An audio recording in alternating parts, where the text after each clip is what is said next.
السلام عليكم ورحمة الله. إن الحمد لله نحمده ونستعينه ونستغفره ونعوذ بالله من شرور أنفسنا ومن سيئات أعمالنا. من يهده الله فلا مضل له ومن يضلل فلا هادي له. وأشهد أن لا إله إلا الله وحده لا شريك له وأشهد أن محمدا عبده ورسوله. اللهم صل على محمد وعلى آل محمد كما صليت على إبراهيم وعلى آل إبراهيم إنك حميد مجيد. اللهم بارك على محمد وعلى آل محمد كما باركت على إبراهيم وعلى آل إبراهيم إنك حميد مجيد.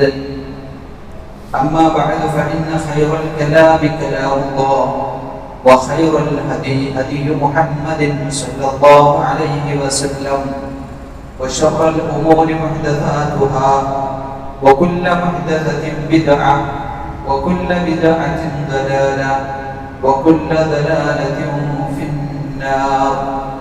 أعوذ بالله السميع العليم من الشيطان الرجيم. يا أيها الذين آمنوا اتقوا الله حق تقاته ولا تموتن إلا وأنتم مسلمون.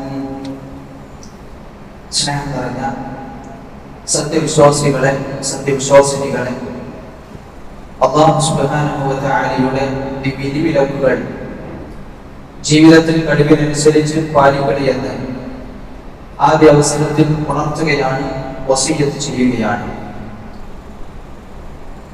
പരലോക വിശ്വാസവുമായി ബന്ധപ്പെട്ട് നബി സല്ലല്ലാഹു അലൈഹി വസല്ലം നമ്മെ പഠിപ്പിച്ചിട്ടുള്ള ഏറ്റവും പ്രധാനപ്പെട്ട ഒരു വിഷയമാണ് നമ്മുടെ നന്മതിന്മകളെ തൂക്കിക്കണക്കാക്കാൻ അല്ലാഹു സുബ്ഹാനഹു വ തആല മീസാൻ തുലാസ് സ്ഥാപിക്കും എന്നുള്ളത്. അതിനെ സംബന്ധിച്ച് അല്ലാഹു വിശുദ്ധ ഖുർആനിലും നബി സല്ലല്ലാഹു അലൈഹി വസല്ലം അവിടുത്തെ ഹദീസുകളിലും എന്തെല്ലാം കാര്യങ്ങൾ നമ്മളെ അറിയിച്ചിട്ടുണ്ട് എന്നതുമായി ബന്ധപ്പെട്ട ചില കാര്യങ്ങൾ ശ്രദ്ധയിൽപ്പെടുത്താനാണ് ഈ സന്ദർഭം ഉപയോഗപ്പെടുത്തുന്നത്. പരലോകനാളിൽ മനുഷ്യന്മാർ രണ്ടാമത്തെ കാഹളത്തിൽ ഊതപ്പെടുന്നതോടെ അള്ളാഹു നിശ്ചയിച്ച മഹ്ശറ സഭയിലേക്ക് ഒന്നിച്ചു ചേരുന്ന ആ സദസ്സിൽ മനുഷ്യരും ജിന്നുകളും മലക്കുകളും പക്ഷികളും മൃഗങ്ങളും അടങ്ങുന്ന അള്ളാഹു ഉദ്ദേശിച്ച മഹ്ലൂക്കുകളെല്ലാം ആ മഹ്ശറ സഭയിൽ സമ്മേളിക്കും. ആ സഭയിൽ വെച്ച് മൃഗങ്ങളെയും പക്ഷികളെയും ഒക്കെ അള്ളാഹു മണ്ണാക്കി തീർക്കും.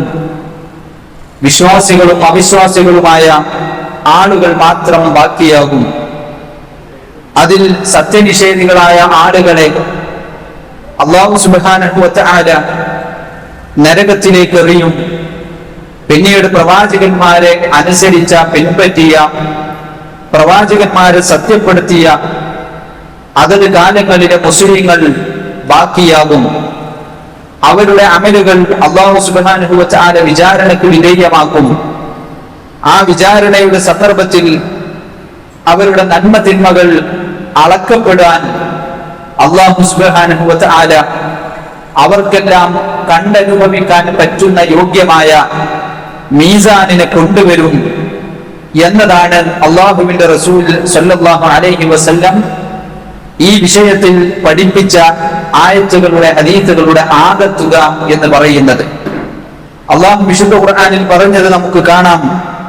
വനളഉൽ മവാസീനൽ ഖിസ്തി ലിയൗമിൽ ഖിയാമ വനളഉൽ മവാസീനൽ ഖിസ്ത ലിയൗമിൽ ഖിയാമ. പരലോക നാളിൽ നീതിയുടെ തുലാസുകൾ നാം സ്ഥാപിക്കുക തന്നെ ചെയ്യും. നാം നിശ്ചയിക്കും, സ്ഥാപിക്കും അൽ മവാസീനുൽ ഖിസ്ത, നീതിയുടെ തുലാസുകൾ ലിയൗമിൽ ഖിയാമ, പരലോക നാളിൽ. മറ്റൊരായത്തിൽ അല്ലാഹു പറഞ്ഞു വൽ വസ്നു യൗമഇദിനിൽ ഹഖ്, അന്നത്തെ ദിവസം, ആ പരലോക ദിവസത്തിൽ തൂക്കി കണക്കാക്കുക എന്നത് സത്യമാണ്.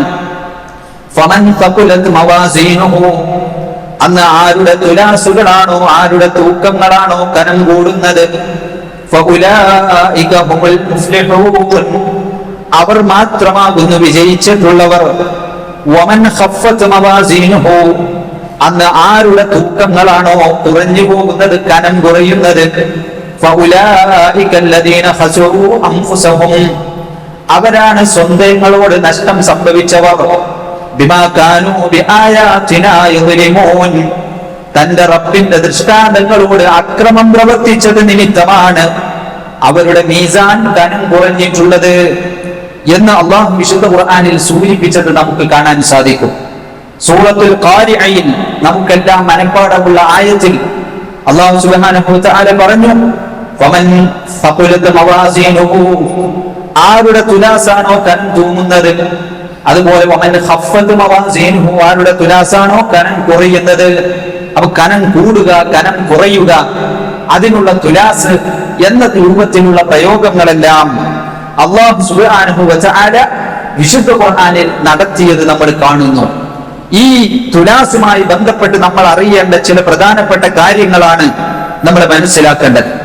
ഒന്നാമത്തെ കാര്യം, ഇസ്ലാമിക ലോകത്ത് പിഴച്ചുപോയ കക്ഷികളായ മുഅ്തസില, നമ്മൾ സാധാരണ പല വിഷയത്തിലും അവരുടെ പേര് കേൾക്കാറുണ്ട്. മുഅ്തസിലത്ത് എന്ന് പറഞ്ഞാൽ ബുദ്ധിക്ക് സ്ഥാനം നൽകുകയും അല്ലാഹുവും റസൂൽ സ്വല്ലല്ലാഹു അലൈഹി വസല്ലമയും പറഞ്ഞ ധാരാളം കാര്യങ്ങളെ ബുദ്ധിയുടെ പേര് പറഞ്ഞ് വ്യാഖ്യാനിക്കുകയോ നിഷേധിക്കുകയോ ചെയ്ത ഇസ്ലാമിക ലോകത്തെ വിശ്വാസ കാര്യങ്ങളിലെ പിഴച്ച വിഭാഗമാണ് മുഅ്തസില എന്ന് പറയുന്നത്. ഈ മുഅ്തസിലത്തിന് ഈ വിഷയത്തിലും ഒരു പിഴച്ച വാദമുണ്ട്.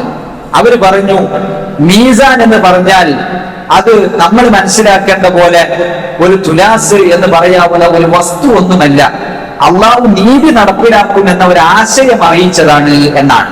മീസാൻ എന്ന് പറഞ്ഞാൽ അതൊരു തുലാസ് അങ്ങനെയൊന്നും നമ്മൾ മനസ്സിലാക്കണ്ട. പിന്നെയോ അത് അള്ളാഹു ആഖിറത്തിൽ മനുഷ്യന്റെ നന്മക്കും തിന്മക്കും അനുസരിച്ചൊക്കെ നീതിയുക്തമായി വിധി നടപ്പിലാക്കും, നന്മ ചെയ്തവർക്ക് സ്വർഗവും തിന്മ ചെയ്തവർക്ക് നരകമൊക്കെ ഉണ്ടാവും എന്നതിനൊരു ആലങ്കാരിക പ്രയോഗം നടത്തിയതാണ് മീസാന് എന്നാണ് മുഅ്തസിലത്ത് വാദിച്ചത്. ആ വാദത്തെ അഹ്ലുസുന്ന പരിപൂർണമായി എതിർത്തിരിക്കുന്നു. അഹ്ലുസുന്ന പറഞ്ഞു, മീസാൻ എന്ന് പറഞ്ഞാൽ അതിൽ തുലാസ് എന്ന് നമുക്ക് അർത്ഥം വെക്കാം. ആ മീസാൻ എന്ന് പറയുന്ന കാര്യം, ആ മീസാൻ എന്ന് പറയുന്നത് മനുഷ്യന് അനുഭവേദ്യമായ നിലക്ക് കണ്ടും കൊണ്ടും അവർക്ക് പരലോകത്ത് അനുഭവിക്കാവുന്ന ഒരു വസ്തുവായിരിക്കും മീസാൻ. അല്ലാതെ നീതി എന്ന് പറഞ്ഞപ്പോ വസ്തു അല്ലല്ലോ, അല്ല നീതി നടപ്പിലാക്കും, അതിനാണ് മീസാൻ എന്ന് പറഞ്ഞാൽ. അതെന്താ, അങ്ങനെ ഒരു വസ്തു ഉണ്ടായാലുള്ള കേട് അങ്ങനൊന്നും ഉണ്ടാവില്ല, അതൊക്കെ മഖ്ലൂഖ് ഉപയോഗിക്കണതല്ലേ, അതൊക്കെ ഇപ്പൊ അള്ളാഹ് കൊണ്ട് നടക്കുമെന്നാണ്. അപ്പൊ ഒരു വിചാരിച്ചത് ദുന്യാവിൽ ഇവിടെ ഉള്ള മീസാന് പോലത്തെ എന്തോ ഒരു ലോക്കൽ പരിപാടിയാണ് ആഖിറത്തിൽ അള്ളാഹ് കൊണ്ടുവരാൻ ഇരിക്കുന്ന മീസാന് എന്നാണ്. അപ്പൊ അങ്ങനെ ഒരു ലോക്കൽ അല്ലല്ലോ അള്ളാഹ്, അതുകൊണ്ട് അള്ളാഹു അങ്ങനെ ഒരു മീസാൻ സ്വീകരിക്കുന്നു എന്ന് നമ്മൾ മനസ്സിലാക്കണ്ട. മാത്രമല്ല അവർ പറഞ്ഞു, അള്ളാഹു സുബ്ഹാനഹു വ തആലക്ക് കാര്യങ്ങളൊക്കെ ആദ്യം അറിയാലോ. ഓരോരുത്തർ അമല് ചെയ്യുന്നതിന് മുമ്പ് അവരെ സംബന്ധിച്ച് അള്ളാഹ്ക്ക് ആരൊക്കെ എന്തൊക്കെ ചെയ്യുന്നു, എത്ര ചെയ്തു എന്നും അവൻ എന്തൊക്കെ നന്മ ചെയ്തു എന്നും എന്തൊക്കെ തിന്മ ചെയ്തു എന്നൊക്കെ അറിയാലോ. അപ്പൊ ഈ അറിയുന്ന കാര്യം പിന്നെ എന്തിനാ തൂക്കണത്? അത് അള്ളാഹ്ക്ക് പോരായ്മല്ലേ? അള്ളാഹ്ക്ക് കാര്യങ്ങളൊക്കെ തൂക്കി നോക്കിയിട്ട് വേണം തീരുമാനിക്കാൻ എന്നല്ലേ വ്യക്തി തീർക്കുന്നത്. അതുകൊണ്ട് അങ്ങനെ അള്ളാഹു മീസാൻ കൊണ്ടുവരുന്നുള്ളതൊന്നും നമ്മൾ അങ്ങനെ തന്നെ വിശ്വസിക്കാൻ നിൽക്കണ്ട, അതൊക്കെ വ്യാഖ്യാനിക്കണം എന്നാണ്. എന്താ വ്യാഖ്യാനം? അള്ളാഹ് നീതി നടപ്പിലാക്കും എന്നതിന് ആലങ്കാരികമായി അതൊരു പ്രയോഗം നടത്തിയതാണ്. അഹ്ലുസുന്നത്തി വൽ ജമാഅ അതിനെ എതിർത്തു. അങ്ങനെയല്ല, അല്ലാഹു സുബ്ഹാനഹു വ തആല മനുഷ്യന്മാർക്ക് അനുഭവിച്ചറിയാവുന്ന ഒരു തുലാസ് അവിടെ കൊണ്ടുവരും തന്നെയാണ്. അതിൽ മഹാഭൂരിപക്ഷ പണ്ഡിതന്മാർ പറഞ്ഞു, ആ തുലാസിന് ഒരു നാവും രണ്ട് തട്ടുകളും ഉണ്ട്. നമുക്ക് ദുന്യാവിൽ നമ്മൾ പഴയ കാലത്തൊക്കെ ഉള്ള തുലാസിനറിയാം, രണ്ട് തട്ടുണ്ടാവും, അതിന്റെ നടുക്കൊരു സൂചി ഉണ്ടാവും, അതിനാണ് ലിസാൻ, അതിന്റെ നാവ് എന്നറിയാം. ഒരു സൂചിയും രണ്ട് തട്ടുണ്ടാവും. അത് ഈ ദുന്യാവിൽ നമ്മൾ അക്കണ്ട തുലാസ് പോലെ എന്ന് മനസ്സിലാക്കണ്ട. അതേ സന്ദർഭത്തിൽ നന്മയും തിന്മയും അതിൽ ഏതാണ് കനം തൂങ്ങുന്നത് എന്ന് ആരുടേതാണോ തൂക്കുന്നത് ആ മനുഷ്യൻക്ക് ബോധ്യപ്പെടുമാറുള്ള 2 തട്ടുകളും അത് അളവുപോലെ നിശ്ചയിക്കുന്ന ഒരു സൂചിയും നിശ്ചയിക്കപ്പെടുന്ന രൂപത്തിലുള്ള ഒരു മീസാന് മനുഷ്യന് കണ്ടും കൊണ്ടും അറിയാവുന്ന നിലക്ക് ആഖിറ നാളിൽ അല്ലാഹു കൊണ്ടുവരും. അതാണ് അഹ്ലുസുന്നത്തി വൽ ജമാഅ ഇതിനെക്കുറിച്ച് വിശദീകരിച്ചിട്ടുള്ളത്. അപ്പൊ അതെന്തായാലും ഉണ്ടാവുന്നത്, ശരിക്കും ഉണ്ടാവുന്ന. അപ്പൊ ചോദ്യം ചോദിച്ചല്ലോ, അങ്ങനെയാണെങ്കിൽ അള്ളാഹ്ക്ക് ഇതൊക്കെ അറിയാതെ പിന്നെന്തിനാ തൂക്കണത്? അത് അള്ളാഹ്ക്ക് അറിയാനൊന്നുമല്ല, അള്ളാഹ്ക്ക് ബോധ്യപ്പെടാനും അല്ല. അള്ളാഹു സുബ്ഹാനഹു വ തആലക്ക് അതിന്റെ ആവശ്യവുമില്ല. പിന്നെന്തിനാ? മഖ്ലൂക്കിനെ ബോധ്യപ്പെടുത്താനാ. അള്ളാഹിന്റെ ഒരു പ്രതിജ്ഞയുണ്ട്, അല്ല തന്റെ അടിമകളോട് അനീതി പ്രവർത്തിക്കുന്നവനല്ല, അക്രമം പ്രവർത്തിക്കുന്നവനല്ല. ഇത് പറഞ്ഞിടന്നാ പോരല്ലേ, ബോധ്യപ്പെടുത്തണ്ടേ? ഇത് അള്ളാഹ്ക്ക് ബോധ്യാണ്. ഞാൻ ആരോടും നീതികേട് കാണിച്ചിട്ടില്ല, ഞാൻ എല്ലാവർക്കും നീതിയോടുകൂടി അർഹമായത് കൊടുത്തിട്ടുണ്ട്. പക്ഷെ മഖ്ലൂക്കിന് ബോധ്യപ്പെടണം. ആ മഖ്ലൂക്കിന് ബോധ്യപ്പെടാൻ അള്ള സ്വീകരിച്ച രൂപം ഇങ്ങനെയാണ്. അവന്റെ അമല് അവൻ ചെയ്തത് ഒന്നാകാണ്ട് കൊണ്ടുവരും, അതെന്നിട്ട് ഈ മീസാനിലാണ് തൂക്കും. തൂക്കിക്കഴിഞ്ഞാൽ പിന്നെ അവനൊരു പരാതിയും പറയാൻ പറ്റൂല. മീസാന് കള്ളക്കളി കളിഞ്ഞിക്കണ്, അതല്ലെങ്കിൽ എന്റെ ഇന്ന അമല് തൂക്കിയിട്ടില്ല, ഇന്ന അമലിനെ പിന്നെ നീ മാറ്റി വെച്ചിരിക്കുന്നു എന്ന് പറയാൻ പറ്റാത്ത കോലത്തിൽ ഈ മനുഷ്യന്മാരെ ബോധ്യപ്പെടുത്താൻ പല ശൈലി അള്ളാഹ്ക്ക് സ്വീകരിക്കാൻ. അതിൽ അള്ള സ്വീകരിച്ച ശൈലി ഇതാ, ഇനി ചോദിക്കാൻ പറ്റൂല. അല്ലാഹു സുബ്ഹാനഹു വ തആല മനുഷ്യന്മാർക്ക് അവരുടെ കാര്യങ്ങൾ ബോധ്യപ്പെടുത്താൻ, അവരുടെ നരക സ്വർഗങ്ങളെ ബോധ്യപ്പെടുത്താൻ സ്വീകരിച്ച രീതിയാണ് ഈ മീസാൻ. അല്ലാതെ അള്ളാഹ്ക്ക് ഇൽമില്ലാഞ്ഞിട്ടോ ഓർമ്മപ്പശകുള്ളതുകൊണ്ടോ സംശയം വന്നതുകൊണ്ടോ അല്ല. അങ്ങനെ ചിന്തിക്കണ്ട. അതുകൊണ്ട് ഒരാൾ തെറ്റായ ചിന്ത നടത്തുകയും ആ ചിന്തക്ക് ഒപ്പിക്കാൻ വേണ്ടി ഉള്ളതിനൊക്കെ തള്ളുകയും ചെയ്യുക, അതൊരു മുസ്ലിമിന് യോജിച്ചതല്ല. അതുകൊണ്ട് അഹ്ലുസുന്നത്തി വൽ ജമാഅ പറഞ്ഞു, അല്ലാഹു സുബ്ഹാനഹു വ തആലക്ക് ഈ മീസാൻ എന്ന സംവിധാനത്തിൽ താല്പര്യമുണ്ട്, അത് അല്ലാഹ് കൊണ്ടുവരും. അത് മഖ്ലൂക്കിനെ ബോധ്യപ്പെടുത്താനാണ്. അതാണ് അല്ലാഹ് പറഞ്ഞത്, വനദഉൽ മവാസീനൽ ഖിസ്താ, നീതിയുടെ തുലാസുകൾ നാം സ്ഥാപിക്കുന്നതാണ് ലിയൗമിൽ ഖിയാമ, നീതിക്ക് വേണ്ടിയാണത്. നീതിയുക്തമായ കാര്യങ്ങളെ ബോധ്യപ്പെടുത്താനാണ്, മനുഷ്യന്മാർക്ക് ബോധ്യപ്പെടാൻ ആ മീസാനിൽ അല്ലാഹു സുബ്ഹാനഹു വ തആല കാര്യങ്ങൾ തൂക്കാൻ വേണ്ടി ആ മീസാൻ കൊണ്ടുവരും എന്നാണ്. ഇനി ഇവിടെ മനസ്സിലാക്കേണ്ട രണ്ടാമത്തെ കാര്യം, അല്ലാഹു സുബ്ഹാനഹു വ തആല വിശുദ്ധ ഖുർആനിൽ പ്രയോഗിച്ചത് അൽ മവാസീൻ എന്നാണ്, മീസാനുകൾ എന്നാണ്. അൽ മവാസീൻ വമൻ തഖുലത് മവാസീനുഹു എന്ന് പറഞ്ഞു. മീസാനുകൾ എന്നാണ് അർത്ഥം. മീസാൻ എന്ന് പറഞ്ഞാൽ തുലാസ്, മീസാനിന്റെ മവാസീൻ എന്ന് ബഹുവചനാണ് പറഞ്ഞു. അത് എത്ര തുലാസ ആഖിറത്തിലുള്ളത്, അതാണ് അടുത്ത വിഷയം. വിശുദ്ധ ഖുർആനിൽ അള്ളാഹു ബഹുവചനായിട്ടാ പറഞ്ഞത്. നമ്മൾ സാധാരണ കേട്ടുപഠിച്ചത് ഒരു മീസാൻ എന്നാണല്ലോ. അതല്ല, ഇനി പല മീസാൻ ഉണ്ട് എന്നാണോ? ഒന്നിലധികം മീസാൻ ഉണ്ട് എന്നാണോ? ഓരോ സമുദായത്തിലും ഓരോ മീസാൻ എന്നാണോ? ഓരോ മനുഷ്യൻക്കും അയാളുടെ അമല് തൂക്കാൻ ഓരോരോ മീസാൻ ഓരോ മഖ്ലൂക്കിനുണ്ട്, അങ്ങനെയാണോ? എന്താണ് അതിന്റെ ഉദ്ദേശം? പണ്ഡിതന്മാർ വിശദീകരിച്ചു. ചിലര് പറഞ്ഞിട്ടുണ്ട് ഒന്നിലധികം മീസാൻ, ഓരോ സമുദായത്തിനും ഓരോ മീസാന് എന്ന്. അങ്ങനെ അഭിപ്രായപ്പെട്ട പണ്ഡിതന്മാരുണ്ട്. പക്ഷെ അതിൽ കൂടുതൽ ശരിയായി പണ്ഡിതന്മാർ വിശദീകരിച്ചതായി കാണുന്ന അഭിപ്രായം, മീസാൻ എല്ലാവർക്കും ഒന്നെന്നുള്ളൂ, എല്ലാവർക്കും ഒരു മീസാൻ. ആ ഒരു മീസാൻ പിന്നെന്തിനുള്ള മവാസീൻ എന്ന് പറഞ്ഞത്, അത് അതിലുള്ള തൂക്കങ്ങളുടെ വ്യത്യാസം അനുസരിച്ചാണ്. അതിലിടുന്ന മവാസീൻ മസ്ദർ മീമിയായിട്ട് തൂക്കം എന്നർത്ഥം വെക്കും. തുലാസ് എന്ന് പറഞ്ഞാൽ ആ വസ്തു, അതിലുള്ള തൂക്കത്തിനും ചിലപ്പോൾ മീസാൻ എന്ന് അർത്ഥം വെക്കും. അതുകൊണ്ട് അതിൽ തൂക്കപ്പെടുന്ന വസ്തുക്കളെ പരിഗണിച്ചിട്ടാണ് ജംആക്കിയത്. അതേസമയം തുലാസ് എത്ര എണ്ണ? ഒറ്റ എണ്ണം എല്ലാവർക്കും. ആദം നബി അലൈഹിസ്സലാം മുതൽ ലോകത്ത് അവസാനം ജീവിച്ച് മരിക്കുന്ന മനുഷ്യന് വരെ അള്ളാഹ് നിശ്ചയിച്ച തുലാസിന്റെ എണ്ണം അത് ഒന്നേ ഉള്ളൂ. ആ ഒരു തുലാസിൽ എല്ലാ മനുഷ്യന്മാരുടെ അമലുകളും അല്ലാഹു സുബ്ഹാനഹു വ തആല തൂക്കും. ആ തുലാസിലാണ് അള്ളാഹു കാര്യങ്ങൾ തൂക്കുന്നത്. അടുത്തൊരു വിഷയം മനസ്സിലാക്കേണ്ടത്, ഈ തുലാസിൽ എന്താണ് തൂക്കപ്പെടുന്നത്?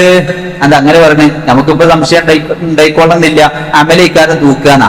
പക്ഷെ ഹദീസും ആയത്തൊക്കെ പരിശോധിച്ച് നോക്കുമ്പോൾ അള്ളാഹു അതിനെക്കുറിച്ച്, റസൂൽ അതിനെക്കുറിച്ച് പല കാര്യങ്ങളും പറഞ്ഞിട്ടുണ്ട്. ഇതെല്ലാം ചേർത്ത് കണ്ടിട്ട് വേണം നമുക്ക് ഇതിനൊരു തീരുമാനം പറയാനും നമുക്കൊരു അഖീദ സ്ഥിരപ്പെടുത്താൻ. അതെന്താ അങ്ങനെ പറയാൻ? അല്ലാഹു സുബ്ഹാനഹു വ തആല ഈ മീസാനിന് എന്താണ് തൂക്കുക എന്ന് പറഞ്ഞപ്പോൾ അതിനെക്കുറിച്ച് പല കാര്യങ്ങൾ സംസാരിച്ചത് നമുക്ക് കാണാൻ പറ്റും. ഒന്ന് പറഞ്ഞത് മീസാനിൽ തൂക്കല് അമല് തന്നെ എന്നാണ്. മീസാനിൽ എന്താ തൂക്കുക? അമല് തൂക്കും, മനുഷ്യന്മാരുടെ അമലുകൾ തൂക്കും മീസാനിൽ എന്നാണ്. രണ്ടെന്താ പറഞ്ഞത്? മനുഷ്യന്മാരെ തൂക്കുന്നാണ്. മൂന്നാമത് ആയത്തിലും ഹദീസിലൊക്കെ കാണുന്നത് മനുഷ്യന്മാരുടെ അമലെഴുതി ഏട് തൂക്കുന്നാണ്. ഇതിലിപ്പോ സത്യത്തിൽ എന്താ തൂക്കുക? ഇതൊക്കെ ആയത്തിനോ ഹദീസിനോ കിട്ടുന്നതാ. ഒന്നുകിൽ അവന്റെ അമല് തൂക്കുന്ന കിട്ടുന്നത്, അല്ലെങ്കിൽ അവന്റെ അമല് എഴുതി വെച്ച കിതാബ് തൂക്കുന്നാണ്, അല്ലെങ്കിൽ ഈ അമല് ചെയ്ത മനുഷ്യനെ പിടിച്ച് തൂക്കുന്നാണ്. ഇതൊക്കെ ഹദീസിലുള്ളതാ. സത്യത്തിൽ മീസാനിലൊക്കെ എന്താ തൂങ്ങുന്നത്? എന്ത് തൂക്കിയിട്ട് അള്ളാഹു ഇവരുടെ മുമ്പിൽ കാര്യങ്ങളെ ബോധ്യപ്പെടുത്താനിരിക്കുന്നത്? അപ്പൊ അതിനെക്കുറിച്ച് പണ്ഡിതന്മാർ വിശദീകരിച്ചിട്ട് പറഞ്ഞു, അത് ഓരോരുത്തർക്ക് അള്ളാന്റെ അടുത്ത് ഓരോ തീരുമാനമുണ്ട്. അധിക ആൾക്കാർക്കും അള്ളാഹു സുബ്ഹാനഹു വ തആല തൂക്കുന്നത് അവരുടെ അമലുകളാണ്. എങ്ങനെ അമല് തൂക്കുക? അമൽ എന്ന് പിടിച്ചാൽ കിട്ടുന്ന സാധനമല്ലല്ലോ. ഞാൻ നിസ്കരിച്ചു, എവിടെ നിസ്കാരം? ആ നിസ്കരിക്കുമ്പോ കാണുന്നതല്ലാതെ ആ നിസ്കാരം എന്ന് പറഞ്ഞാൽ പിന്നെ പിടിച്ചു വെക്കാൻ പറ്റുന്നതോ കാണിച്ചു കൊടുക്കാൻ പറ്റുന്നതോ ഒരു വസ്തു അല്ലല്ലോ. ഞാൻ ചെയ്യുന്ന അമലെങ്ങനെ തൂക്കുക? അത് അള്ളാഹ്ക്ക് കഴിഞ്ഞ് നമുക്ക് കഴിയൂല. എന്താ അങ്ങനെ? അങ്ങനെ പല സംഗതിയുണ്ട്, പല സംഗതികളുണ്ട്. കയ്യിൽ പിടിക്കാൻ പറ്റാത്തതും ആ രൂപത്തിൽ നമുക്ക് അനുഭവിച്ച് കാണിച്ചു കൊടുക്കാൻ പറ്റാത്തതുമായ സംഗതി അള്ളാന്റെ ഇടപെടലിൽ അതൊക്കെ വസ്തുവായിട്ട് മാറും. അതിൽ പെട്ടതാണ് അള്ളാഹു സുബ്ഹാനഹു വ തആല മരണത്തിന് അറുക്കും. മരണം എന്ന് പറഞ്ഞ സംഗതി കാണിച്ചു കൊടുക്കാൻ പറ്റുമോ? പറ്റൂല. പക്ഷേ ആഖിറ നാളിൽ നരകക്കാര് മുഴുവൻ നരകത്ത് പ്രവേശിച്ച് സ്വർഗക്കാര് മുഴുവൻ സ്വർഗത്തിലും പ്രവേശിച്ചു കഴിഞ്ഞാൽ ഇനി ഒരാളും നരകത്തിക്കോ സ്വർഗത്തിക്കോ ബാക്കിയില്ല. അങ്ങനെ ഒരു സമയത്തിക്കഴിഞ്ഞാൽ ഈ സ്വർഗക്കാരും നരകക്കാരും വിളിച്ചിട്ടല്ല ഇതിന്റെ രണ്ടിന്റെ ഇടക്കെന്ന് ഒരു കറുത്ത ആടിനെ പോലെ ഈ മരണത്തെ കൊണ്ടുവരുന്ന, എന്നിട്ട് ഈ അറുക്കും. മരണം മരിച്ചിരിക്കുന്നു, നിങ്ങൾക്ക് മരണമില്ല. നരകക്കാർക്കും മരണമില്ല, സ്വർഗക്കാർക്കും ഇനി മരണമില്ല. മരണം മരിച്ചിരിക്കുന്നു. എങ്ങനെ മരണത്തിനെ കൊന്നത്? അതിനൊരു ആടിന്റെ രൂപത്തിലേക്ക് ആക്കിയെന്ന എന്ന പോലെ നമുക്ക് അനുഭവിച്ച് കാണിക്കാനോ പ്രദർശിപ്പിക്കാനോ പറ്റാത്ത അമല് ആഖിറ നാളിൽ നമുക്കിങ്ങനെ കണ്ടിരിക്കാൻ പറ്റുന്ന കനമുള്ള അവസ്ഥയിലേക്ക് അല്ലാഹു സുബ്ഹാനഹു വ തആല മാറ്റും. എന്നിട്ട് അതിനെ പിടിച്ചാണ് തൂക്കും. ആ തൂക്കുമ്പം ആ അമല് അതിന്റെ വ്യത്യസ്തമായ രൂപങ്ങൾക്കനുസരിച്ച് കനം തൂങ്ങുന്നതാണ്. അപ്പൊ അമല് തൂക്കുന്ന ആ അമലുകൾ തൂക്കപ്പെടും. രണ്ടാമത്തത് നമ്മൾ കാണുന്നത് മനുഷ്യന്മാരുടെ അമലെഴുതി ഏട് തൂക്കും. അതിനും രേഖണ്ട്. ഏട് തൂക്കും. അവരുടെ ഏടുകൾ അല്ലാഹു ആഖിറത്തിൽ എന്തിനാണ്? സാധാരണ മനുഷ്യന്മാരുടെ അമലുകൾ എഴുതിയ ഖൈറും ശർറും എഴുതിയ ഏടുകൾ ഉണ്ടാവും. അത് അവർക്ക് വായിച്ചു കൊടുക്കാനാ. അവരത് വായിച്ചു നോക്കും, പരിശോധിച്ചു നോക്കും. അവര് പറയില്ല യുഗാദിറു സഗീറതൻ വലാ കബീറതൻ ഇല്ലാ അഹ്സാഹാ. ചെറുതും വലുതുമായ യാതൊന്നും ഈ കിതാബിൽ അല്ലാഹു ഉപേക്ഷ വരുത്തിയിട്ടില്ലല്ലോ, എല്ലാം എഴുതി വെച്ചിട്ടുണ്ടല്ലോ എന്ന ഏടുകൾ ഇവർ വായിക്കുകയാണ്, പരിശോധിക്കുകയാണ്. ആ ഏടിൽ എഴുതപ്പെട്ട അമലുകളാണ് മീസാനിൽ തൂക്കപ്പെടുന്നത്. എന്നാൽ ചിലരെ സംബന്ധിച്ച് ആ ഏട് തന്നെ തൂക്കപ്പെടുന്നു. റസൂലുള്ളാഹി സ്വല്ലല്ലാഹു അലൈഹി വസല്ലം പഠിപ്പിച്ച ഹദീസിൽ കാണാം, റജുലുൻ യുഅ്താ ബിഹി അലാ റൂസിൽ ഖലായിഖി. ഒരു മനുഷ്യനെ ആഖിറ നാളിൽ മനുഷ്യന്മാർക്കിടയിൽ നിന്ന് അല്ലാഹു കൊണ്ടുവരും. ഫതുഅറദു അലൈഹി അഅമാലുഹു ഫീ സിജില്ലാത്തിൻ തബ്ലുഉ 99 സിജില്ലാ. എന്നിട്ട് അയാളുടെ അമലുകളെല്ലാം എഴുതപ്പെട്ട രേഖകൾ, ഏടുകൾ അയാൾക്ക് മുമ്പിൽ അല്ലാഹു പ്രദർശിപ്പിക്കുന്നതാണ്. വേറെ ഹദീസിൽ കാണാം, ഇയാൾക്കും മഖ്ലൂഖീങ്ങൾക്കുമിടയിൽ അല്ലാഹു ഒരു മറ സ്ഥാപിച്ചിട്ടാണ് വിചാരണ തുടങ്ങുന്നത്. അഥവാ മുസ്ലിമായ ഒരു മനുഷ്യനെ വിചാരണക്ക് കൊണ്ടുവരുന്നു. ആ മനുഷ്യന്റെ വിചാരണ അല്ലാഹു സ്വകാര്യമാക്കി വെക്കുന്നു. അയാളും അല്ലാഹു മാത്രം തനിച്ചാകുന്നു. ആ സന്ദർഭത്തിൽ ഇയാൾ ചെയ്ത അമലുകളുടെ ഏടുകൾ അല്ലാഹു മുമ്പിൽ വെക്കുകയാണ്. അങ്ങനെ ആ ഏടുകളുടെ എണ്ണം 99 എണ്ണമാകും. കുല്ലു സിജിന്നിൻ മിൻഹാ യബ്ലുഉ മദ്ദൽ ബസരി. കണ്ണിന്റെ കാഴ്ച അവസാനിക്കുമാറ് ആ കണ്ണെത്തും ദൂരത്തോളം വലുപ്പമുള്ള ഏടുകളാണ്. അങ്ങനെ ഇയാളോട് ചോദിക്കും, ഫയുഖാലു ലഹു അലക ഉദുറുൻ ഔ ഹസനാ. ഈ 99 ഏടുകളുടെ പ്രത്യേകത, അതിൽ മുഴുവൻ അയാളുടെ പാപങ്ങളാണ് എഴുതി വെച്ചിട്ടുള്ളത്. അയാൾ ഈ ഏടുകൾ മുഴുവൻ പരിശോധിച്ചു, അതിലെല്ലാം പാപങ്ങളാണ്. അപ്പൊ അയാളോട് ചോദിക്കാണ്, നിനക്ക് ഇതിൽ നിന്ന് വല്ല നന്മയും പറയാനുണ്ടോ? അല്ലെങ്കിൽ നീ ചെയ്ത തെറ്റിന് വല്ല ന്യായവും ബോധിപ്പിക്കാനുണ്ടോ?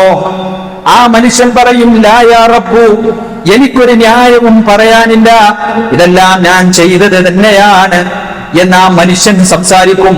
അങ്ങനെ ഞാൻ എന്തായാലും കുടുങ്ങിയിരിക്കുന്നു, നരകത്തിന്റെയാളാണ് എന്നാ മനുഷ്യൻ ഇങ്ങനെ ഉറപ്പിച്ചുകൊണ്ടിരിക്കുന്ന സന്ദർഭത്തിൽ അല്ലാഹു സുബ്ഹാനഹു വ തആല പറയും, ഇന്നലക ഇൻദനാ ഹസനാ, നിനക്ക് വേണ്ടി ഞാൻ ഒരു നന്മ കരുതി വെച്ചിട്ടുണ്ട്.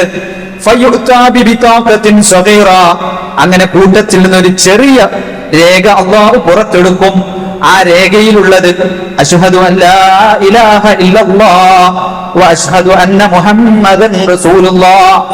അയാളുടെ ഷഹാദത്തും തൗഹീദുമാണ് ആ രേഖയിൽ രേഖപ്പെടുത്തിയിട്ടുള്ളത്. അയാളുടെ ഈമാനിനെ കുറിച്ചാണ് ആ രേഖയിൽ എഴുതപ്പെട്ടിട്ടുള്ളത്. അയാൾക്ക് അള്ളാഹുവിലുള്ള വിശ്വാസം, അള്ളാഹുവിന്റെ റസൂലുള്ള വിശ്വാസത്തിന്റെ കനമാണ് അതിൽ അള്ളാഹു എഴുതി വെച്ചിട്ടുള്ളത്. ആ സന്ദർഭത്തിൽ ഈ മനുഷ്യൻ പറയും, യാ റബ്ബി മാ ഹാദിഹിൽ ബിതാഖ മാ ഹാദിഹി സിജില്ലാത്തി, ഇത്രയും കണക്കെ പാപങ്ങളുടെ ഏടുകളോടൊപ്പം ഈ ഒരൊറ്റ ഏടുകൊണ്ട് എന്ത് ലഭിക്കാനാണ്, എന്ത് നേട്ടം ലഭിക്കാനാണ്? ആ സമയത്ത് അല്ലാഹു പറയും, ഇന്നക ലാ തുദ്ലമു, നീ ഒരിക്കലും നീതികേട് കാണിക്കപ്പെടുന്നതല്ല, നിന്നോട് അനീതി ചെയ്യപ്പെടുന്നതല്ല. അങ്ങനെ ഫതൂലഉൽ സിജില്ലാതു ഫീ കഫത്തിൻ, മീസാനിന്റെ ഒരു തട്ടിൽ ഈ പാപങ്ങളുടെ ഏടുകൾ മുഴുവൻ വെക്കപ്പെടും. വൽ ബിതാഖതു ഫീ കഫാ, ഇയാളുടെ തൗഹീദിനെ സംബന്ധിക്കുന്ന രേഖ മറ്റേ തട്ടിലും വെക്കപ്പെടുമ്പോ ഫതാശത്തുൽ സിജില്ലാതു വതഖലത്തുൽ ബിതാഖതു, ഇയാൾ ഈ തൗഹീദിന്റെ ഏട് ആ തിന്മയുടെ ഏടുകളിൽ കൊണ്ടാണ് തൂങ്ങുന്നാണ്. ആ തൗഹീദ് അത്രയും പവർഫുൾ തൗഹീദായിരുന്നു, അയാളുടെ ഈമാൻ അത്രയും പവറുള്ളതായിരുന്നു. അപ്പൊ ഈ നന്മകൾ, ഈ തൗഹീദ് കാരണം, അയാളുടെ സത്യസന്ധത കാരണം, അള്ളാഹുവിനോടുള്ള അയാളുടെ ആത്മബന്ധം കാരണം അയാളുടെ പാപങ്ങളെല്ലാം ഒന്നുമല്ലാതായി മാറും എന്നാണ് അള്ളാഹുവിന്റെ റസൂൽ സല്ലല്ലാഹു അലൈഹി വസല്ലം പഠിപ്പിച്ചത്. ഇതിലെന്താ നമ്മൾ അറിയുന്നത്? ഇവിടെ തൂക്കപ്പെട്ടത് അയാളുടെ പ്രവർത്തനങ്ങൾ എഴുതിയ രേഖയാണ്, ആ കിതാബാണ്. ആ രേഖകൾ അല്ലാഹു സുബ്ഹാനഹു വ തആല തൂക്കുന്നു. ആ തൂക്കുന്നതിനനുസരിച്ച് അയാളുടെ നന്മകളുടെ രേഖയോ തിന്മയുടെ രേഖയോ കനം തൂങ്ങുന്നു. അതിനനുസരിച്ചാണ് അയാൾക്ക് വിധി എന്നാണ്, അതിനനുസരിച്ചാണ് അയാൾക്ക് വിധി എന്നാണ് ഇതിനെ സംബന്ധിച്ച പണ്ഡിതന്മാർ വിശദീകരിച്ചത്. ഇനിയോ ചിലരെ സംബന്ധിച്ച് എന്താണെന്നറിയോ, അയാളെ തന്നെ അത് തൂക്കുന്നതാണ്, അയാളെ തന്നെ തൂക്കും. അപ്പൊ അതിനെന്താ രേഖ? അതിന് ചില ആയത്തുകൾ പണ്ഡിതന്മാർ ഓതാറുണ്ട്.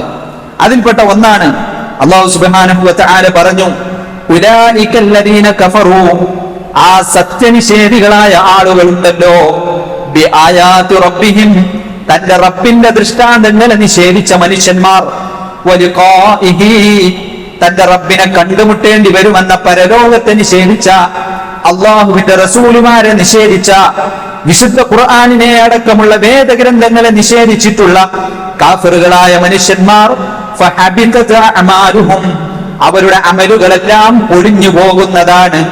ആയതുകൊണ്ട് തന്നെ ഫലാ നുഖീമു ലഹും, അവർക്ക് ഞാൻ നിലനിർത്തുന്നതല്ല, യൗമൽ ഖിയാമത്തി, പരലോക നാളിൽ, വസ്നൻ, യാതൊരു തൂക്കവും നിലനിർത്തുന്നതല്ല.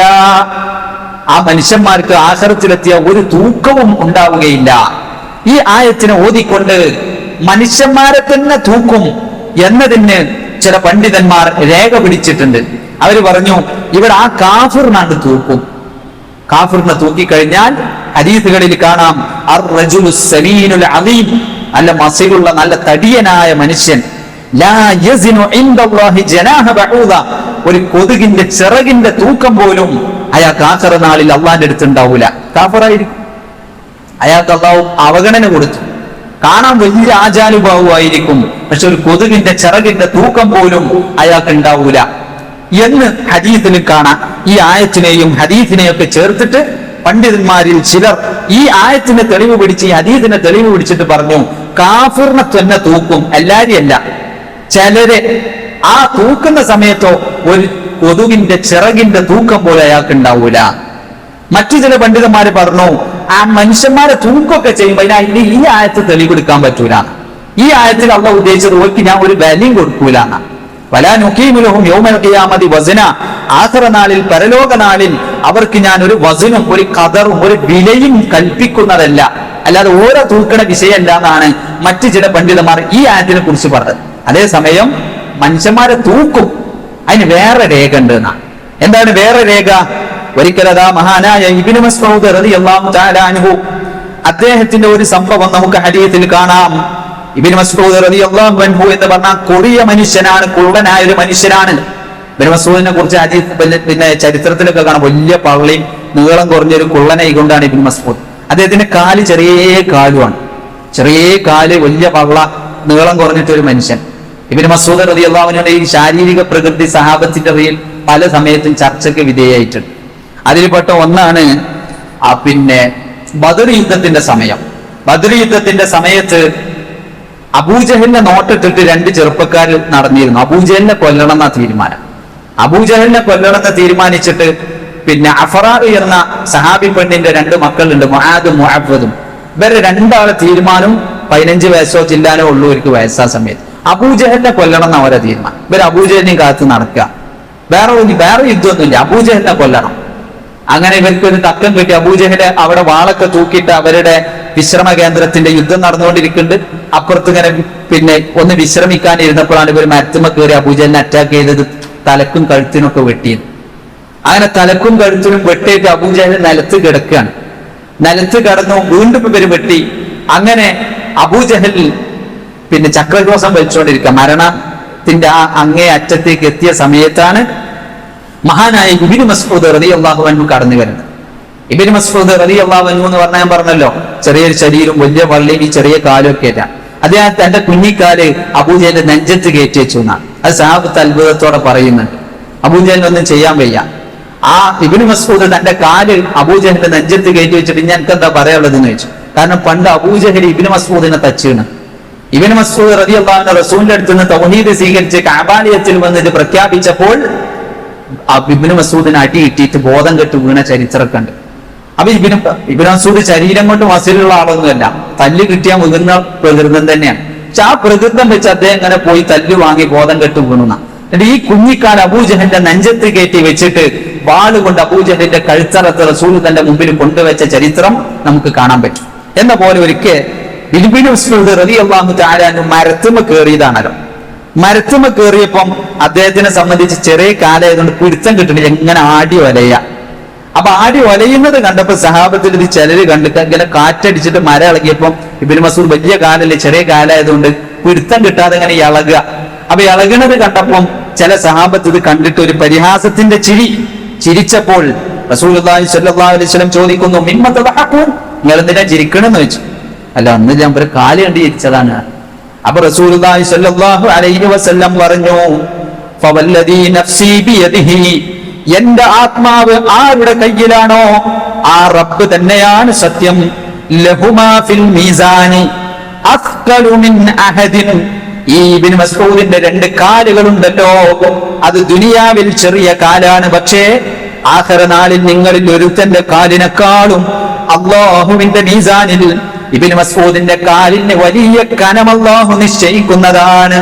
ഹക്കിന് വേണ്ടി നടന്ന കാലാണത്, ഹക്കിന് വേണ്ടി പ്രവർത്തിച്ച കാലാണ്. ആ കാലിന് അല്ലാഹു മീസാനിൽ കനം തൂക്കും എന്നാണ്. അപ്പൊ അവിടെ തൂക്കിയിട്ടാരെ ഇബ്നു മസ്ഊദ് എന്ന വ്യക്തിയെയാണ് തൂക്കാനിരിക്കുന്നത്. അതുകൊണ്ടാണ് പണ്ഡിതന്മാര് പറഞ്ഞത്, മീസാനിൽ എന്താ തൂക്കുക എന്ന് ചോദിച്ചാൽ അമല് തൂക്കും, അമൽ എഴുതിയ രേഖ തൂക്കും, ആ അമല് ചെയ്ത മനുഷ്യനെയും തൂക്കും. ഇത് എല്ലാവർക്കും ഉണ്ടോ? എല്ലാവർക്കും ഉണ്ടാവില്ല. ആർക്കൊക്കെയാണ് അള്ളാഹ് ഈ വിരിച്ചതൊന്ന് ഇബ്നു മസ്ഊദിനുണ്ട് എന്നൊക്കെ നമുക്ക് കിട്ടി. ഇനി ആർക്കൊക്കെ ആ ചെയ്തോനെ തന്നെ തൂക്കല്, അതുപോലെ ആരുടെ അമലിന്റെ ഏടാ തൂക്കല്, അതൊന്നും നമുക്ക് അറിയൂല.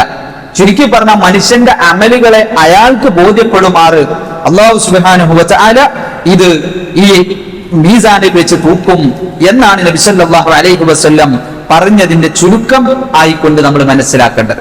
ഇനി അതിൽ നമ്മൾ വളരെ ഗൗരവത്തോടു കൂടി മനസ്സിലാക്കേണ്ട കാര്യം എന്താണ്? ഇനി വളരെ ഗൗരവത്തോടു കൂടി മനസ്സിലാക്കേണ്ടത്, ഈ മനുഷ്യന്റെ നന്മയും തിന്മയും തൂക്കുന്ന, മനുഷ്യന്റെ നന്മയും തൂക്കും തിന്മയും തൂക്കും. നന്മ ഒരു തട്ടിൽ വെക്കും, തിന്മ മറ്റേ തട്ടിൽ വെക്കും. ഇതൊന്നും ഇവനെ സംബന്ധിച്ച് സംശയം ഉണ്ടാവൂല. അവൻ ചെയ്ത നന്മകളെ കുറിച്ച് അവൻ അത്ഭുതം കൂറും. ഞാൻ ഇതൊക്കെ ചെയ്തത് നന്മയായിരുന്നു അല്ലേ, അതൊക്കെ അവിടെ കാണും. അവൻ ചെയ്ത തിന്മകളെ കുറിച്ച് അവൻ നെട്ടിപ്പോകും. ഈ ചെയ്തതടക്കം അള്ള ഇതിൽ എഴുതി വെച്ചിട്ടുണ്ടോ, ഇതൊന്നും ഒഴിവാക്കിയിട്ടില്ലേ? അങ്ങനെ അവന്റെ അമലും ഈ അമലിലെ നല്ലതും ചീത്തയും ഈ മീസാനിൽ തൂക്കപ്പെടും. ആ തൂക്കപ്പെടുന്ന സന്ദർഭത്തിൽ അവനെ സംബന്ധിച്ചിടത്തോളം രണ്ടാലൊന്ന് കനം തൂങ്ങും, ചിലപ്പോൾ രണ്ടും ഒരേ തൂക്കത്തിലെടുക്കും. ഈ രണ്ട് സാധ്യതയും അള്ള പറയും. ചിലരെ സംബന്ധിച്ച് രണ്ടാലൊന്ന് കനം തൂങ്ങും. ഏറെ രണ്ടാലൊന്ന്, ഒന്നുകിൽ നന്മയുടെ തുലാസാണ് കനം തൂങ്ങും, തിന്മയുടെ തുലാസിനെക്കാളും നന്മയാകും കൂടുക. രണ്ടാമത്തെ സാധ്യത ഇയാളുടെ തിന്മ കൂടും നന്മയെക്കാളും, ഇതുണ്ട്. മൂന്നാമത്തെ സാധ്യത നന്മയും തിന്മയും ഒരേ തൂക്കത്തിൽ നിൽക്കും. അതും അള്ളാഹു സുബ്ഹാനഹു വ തആല പറയുന്നുണ്ട്. ഈ 3 സാധ്യതകളുടെ വിശദാംശം എന്താണ്, അതാണ് നമ്മൾ അറിയേണ്ടത്. ഒരാളെ സംബന്ധിച്ച് അയാളുടെ നന്മകൾ തൂങ്ങുക എന്ന് പറഞ്ഞാൽ എപ്പോഴാണെന്നറിയാം തൂങ്ങല്? ഇതിന്റെ ഇടയ്ക്ക് വിചാരണയൊക്കെ കഴിയാനുണ്ട്. ഈ വിചാരണന്റെ ഇടക്കാണ് ഈ തൂക്കം നടക്കാനുള്ളത്. എന്താണ് ഈ നന്മ തൂങ്ങുക എന്ന് പറഞ്ഞാൽ? ഈ നന്മ തൂക്കപ്പെടുന്നതിന് മുമ്പായി കൊണ്ട് ഈ മനുഷ്യന് മറ്റു മനുഷ്യന്മാരുമായി വല്ല അക്കിടപാടുമുണ്ടോ എന്ന് അല്ലാഹു പരിശോധിക്കാൻ മലക്കുകളോട് കൽപ്പിക്കുന്നുണ്ട്. ആ ഹക്കിടപാടുകൾക്കനുസരിച്ച് അള്ളാഹുവിന്റെ റസൂൽ സല്ലല്ലാഹു അലൈഹി വസല്ലം പഠിപ്പിച്ച ഹദീസ് പലപ്പോഴും നമ്മൾ കേട്ടതാണ്. മുഫ്ലിസിന്റെ ഹദീസ് ഉണ്ട്, പാപ്പറിന്റെ ഹദീസ്. റസൂലുള്ളാഹി സഹാബത്തിനോട് ചോദിക്കുന്നു, ഹൽ തദ്റൂന മൽ മുഫ്ലിസ്, എല്ലാം തകർന്നടിഞ്ഞവൻ ആരാണെന്ന് നിങ്ങൾക്കറിയുമോ? ആ സഹാബത്ത് പറഞ്ഞു, അൽ മുഫ്ലിസു ഫീനാ മല്ലാ ദീനാർ ലഹു വലാ ദിർഹം, കയ്യിൽ പണമില്ലാത്തവരാണ് ഞങ്ങൾ അറിഞ്ഞ പാപ്പർ തകർന്നടിഞ്ഞവൻ. ആ സമയത്ത് റസൂലുള്ളാഹി സ്വല്ലല്ലാഹു അലൈഹി വസല്ലം പറഞ്ഞു, ഇന്നൽ മുഫ്ലിസ മിൻ ഉമ്മത്തി, എന്റെ സമുദായത്തിലെ മുഫ്ലിസ് എന്ന് പറയുന്നത് യഅതി യൗമൽ ഖിയാമത്തി ബിസലാത്തിൻ വസിയാമിൻ വസകാത്തിൻ, പരലോക നാളിൽ നിസ്കാരവും നോമ്പും സകാത്തും എന്ന വിശിഷ്ടങ്ങളായ അമലുകളും കൊണ്ടുവരുന്നവനാണ്. സ്വീകരിക്കപ്പെട്ട നിസ്കാരവും കൊണ്ടുവരുന്നവനാണ്, സ്വീകരിക്കപ്പെട്ട സകാത്തും വരുന്നവനാണ്. ദുനിയാവിൽ ചെയ്ത നോമ്പ് എന്നല്ല, ദുനിയാവിൽ നിർവഹിച്ച നിസ്കാരം എന്നല്ല, ദുനിയാവിൽ നിസ്കരിച്ച എല്ലാ നിസ്കാരവും അല്ല സ്വീകരിച്ചു കൊള്ളണമെന്നില്ല. അതേസമയം ഇവന്റെ നിസ്കാരത്തിൽ അല്ല സ്വീകരിച്ചതുണ്ട്. അങ്ങനെ സ്വീകരിക്കപ്പെട്ട മഖ്ബൂലായ നിസ്കാരവും കൊണ്ടിവൻ വരും, മഖ്ബൂലായ നോമ്പും കൊണ്ടുവരും, സ്വീകരിക്കപ്പെട്ട ഇബാദത്തുകൾ കൊണ്ടുവരുന്നതാണ്. പക്ഷേ അവൻ ഒരുത്തനെ ചീത്ത പറഞ്ഞിട്ടുണ്ടാകും, മറ്റൊരുത്തനെ മർദ്ദിച്ചിട്ടുണ്ടാകും. അതുപോലെ തന്നെ ഒരുത്തന്റെ ധനം അന്യായമായി ഭക്ഷിച്ചിട്ടുണ്ടാകും, ഒരുത്തന്റെ അഭിമാനം ക്ഷതപ്പെടുത്തിയിട്ടുണ്ടാകും.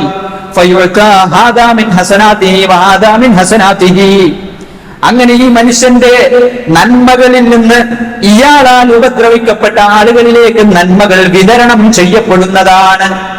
അങ്ങനെ വിതരണം ചെയ്യപ്പെട്ടിട്ടും ഇയാൾ ചെയ്ത അക്രമത്തിനുള്ള പരിഹാരമില്ല എങ്കിൽ അവരുടെ തിന്മകൾ ഇയാളിലേക്ക് വെച്ചു കെട്ടപ്പെടും. ഇതൊക്കെ തുലാസിൽ തൂങ്ങും. ഈ വെച്ച് കെട്ടിയതൊക്കെ തുലാസ് പോയി തൂങ്ങും.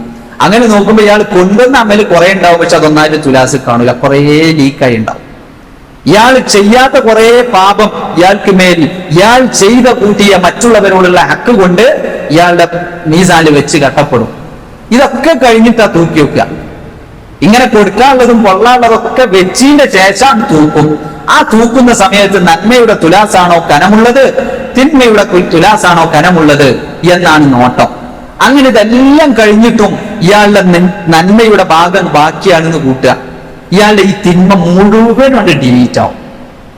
ഇയാൾക്ക് ഇതൊക്കെ കഴിഞ്ഞിട്ട് ഇതിൽ എന്തൊക്കെ ഉണ്ട്? ഇയാൾ ഒരാളെ കുറ്റം പറഞ്ഞതുണ്ടായിരുന്നു, ഇതൊക്കെ ഇവിടെ ഉണ്ട് തുലാസില്.